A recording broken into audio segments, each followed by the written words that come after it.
And we are recording, correct? We are recording. All right, so that's good. All right, so we'll go ahead and get started. As I mentioned, this meeting is being recorded. So if someone is supposed to be here and they can't make it, we'll be posting it on the website. So good evening, and thank you for joining us for an overview of the 2024 Comprehensive Zoning Map process.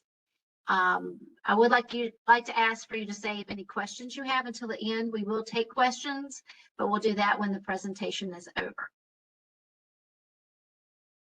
Let's see here. So this evening, I'm going to run through the process, go through the steps to file an issue, give a little background on analysis and input, and then end with some contact information for each council district. So let's get started. I'll be using these terms throughout the presentation, so I wanted to walk through the definitions first. We talk about pre-filing or early online application period, which is an early filing period for issues. It starts in the middle of August, and it allows the applicant to enter basic information about their rezoning request and to provide contact information so the district planner can contact them to schedule their mapping appointment.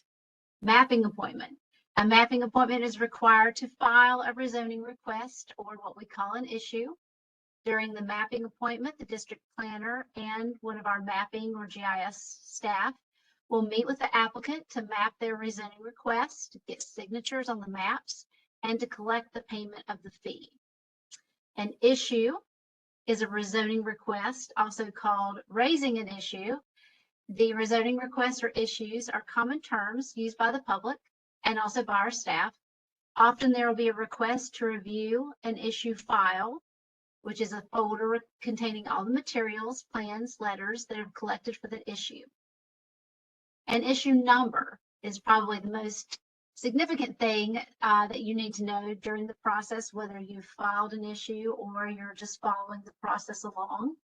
The issue number is assigned once the issue is filed, which, as I mentioned, happens during the mapping appointment. This number is used to reference the issue throughout the process. The number consists of 4 numbers. The first number indicates the county council district in which the issue is located. The 3 numbers, separated by a dash after the first number, are sequential numbers assigned to the issues in the order in which they are filed. So the example I give here is example for 1-001. This tells you that this rezoning request or issue is located in County Council District 1. So that's the first one. And then the -001 indicates that this is the first issue that was filed or mapped for County Council District 1.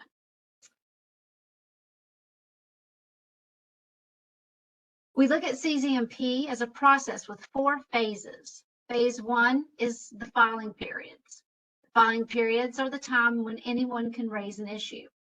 In order to file an issue, you have to first start with our online application. We open the online application in mid-August to get a jump start on the scheduling filing appointments in September. After the public filing period, the next filing period is for the planning board and staff from October 1st through 31st. Then the county council filing period follows from November 1st to the 30th. Phase 2 takes place after all the issues have been filed during phase 1.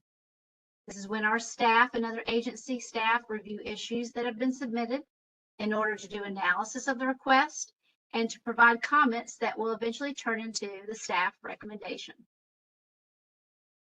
Phase 3 is when we hold the planning board and staff public hearings. In February of 2024, we will hold a public hearing in each of the 7 council districts. After those hearings, the staff recommendation for each issue will be released to the public. The planning board will hold work sessions in April to discuss the issues and develop their recommendations. In May, the planning board will vote and provide their recommendation on each issue to the county council. Phase 4 is the period when the county council holds public hearings and then makes a decision on each issue. The hearings usually take place in June, and they must make a decision prior to September 16th, 2024, per the county code. Typically, the council votes and the final decision takes place during a county council meeting early in September. It's important to note here that the county council makes the final decision in these rezoning requests. Planning staff and planning board make recommendations. Just to give you a little insight into the past two CZM processes, in 2020, there were 308 issues filed. We sent out a little over 10,000 notification letters, and 423 notification signs were posted. In 2016, we had 515 issues filed, a little over 29,000 letters, and 800 signs were posted. So now I'm going to go through some of the steps for filing an issue, including the online application, the mapping appointment, and the sign posting requirements. As I just discussed, during phase one, we have 3 filing periods. It's during that time that an issue is filed for rezoning. As I mentioned, we have a public filing period, a planning board and staff filing period, and then the county council. Everyone who files an issue has to go through these same steps. The first step in this process is to complete the online application. As I mentioned before, we have an early application period that starts in mid-August. This is in place to give us a chance to begin to schedule appointments for applicants in September. All applicants have to complete the online application to file an issue. Once an applicant has applied online to file an issue, the district planner contacts the applicant to set up a mapping appointment with our GIS staff. We have 2 appointments available for each hour between 8 and 4 p.m. each day, with the exception of noon to 1. During the mapping appointment, the map issue boundary, the map requesting the rezoning within that boundary, sign posting locations are also produced in forms of maps, and the applicant signs the maps and also pays the fee. Applicants are required to contact one of the sign posters from the approved sign posters list, and this is provided at the time of the mapping appointment.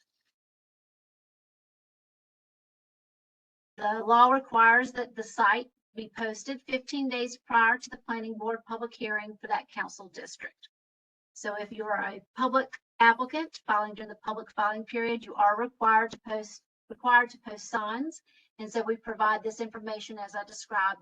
When the sign has to be posted, the approved sign posters, we provide that information to you at the time that you sign your maps and pay the fee. This is a sample of the application and information that is requested at the time of filing the issue. It's a little small here, but we generally ask contact information, who's applying, are you the property owner, are you just an applicant, are you a representative of the applicant, do you have an idea of what you're requesting, what your proposed use is, why you want to change the zoning on this property.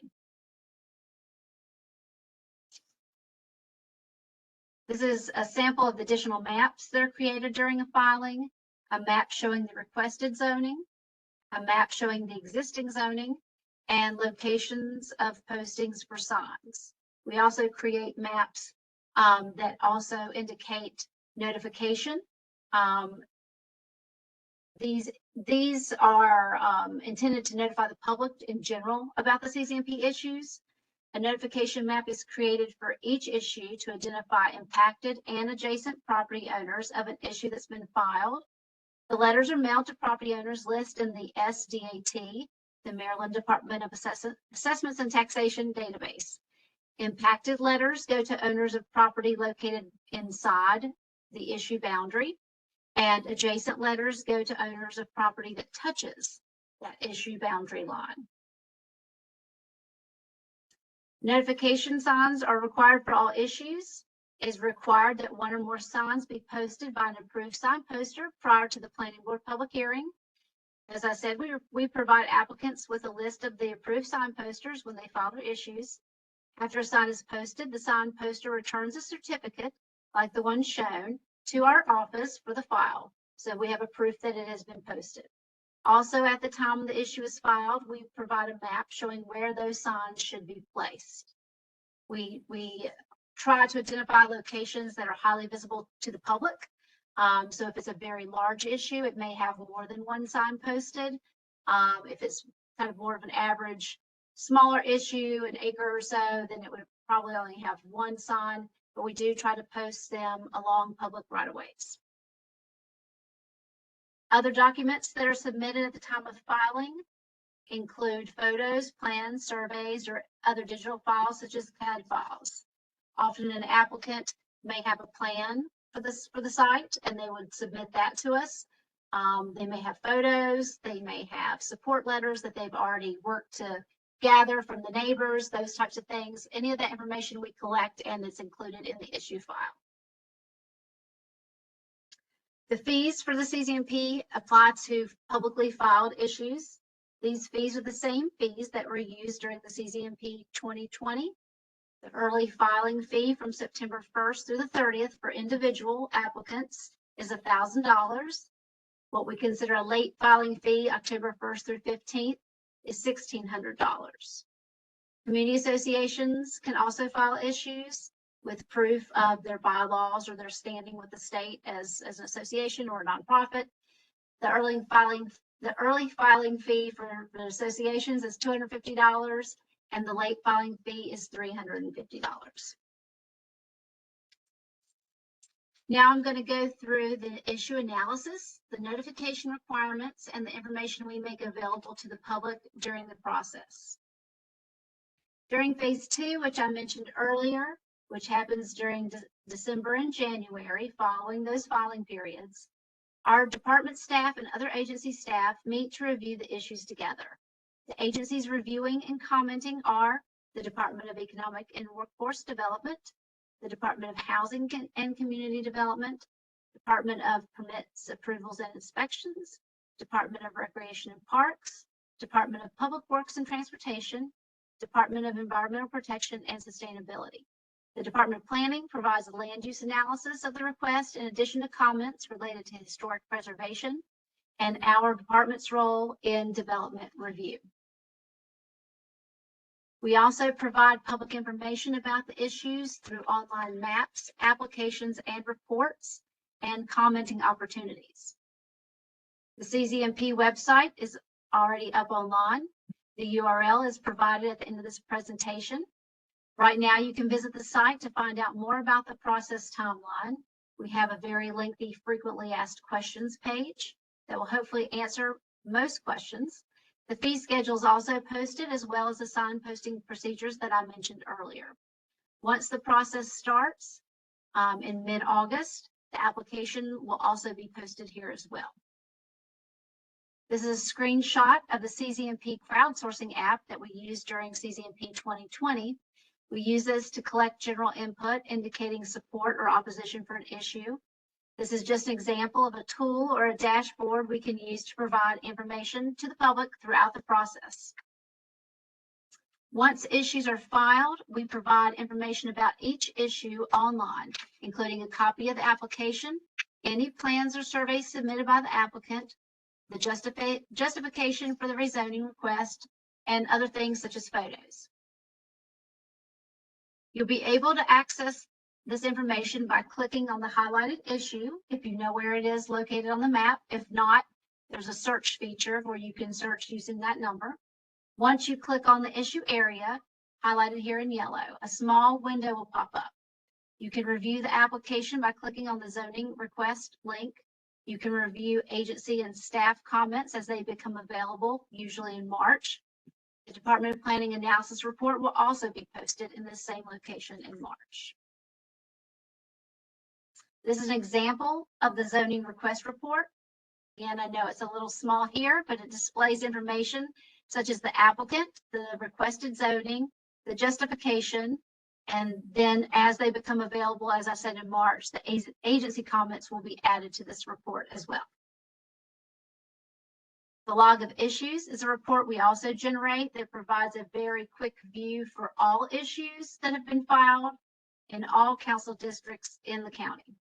And as the process moves forward, this is where you'll find recommendations from staff and then the planning board, and then ultimately the county council's decision will also be reflected in the log of issues. The public hearings are a significant part of the CZMP process. The Planning Board will hold public hearings in February 2024. There is one hearing per council district held in that district in a high school auditorium. These hearings are managed as typical public hearings. There's no presentation. The meeting starts and each person who has signed up to speak for or against an issue will have 2 minutes to speak. All the input is recorded and the planning board members are present to listen to the comments. The purpose of these hearings is for staff and the planning board to hear from the public prior to issuing their recommendations.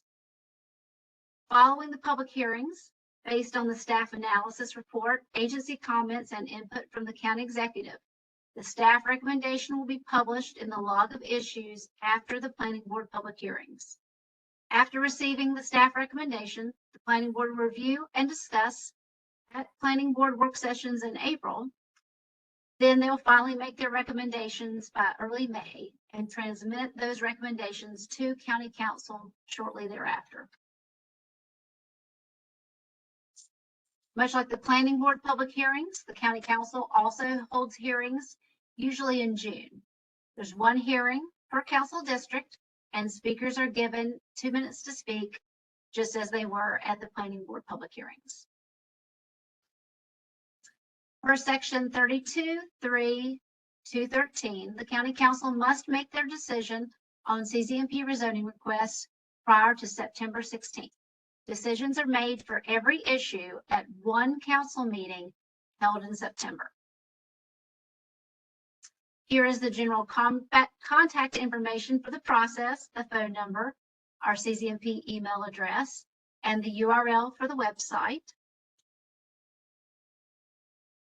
And as I mentioned, here is the contact information by district. During CZMP, we assign a community planner to each council district to manage the issues in that area. This is the list of our staff, the community planners and their assignments, as well as their email addresses. And that's the end of my general overview presentation for this evening.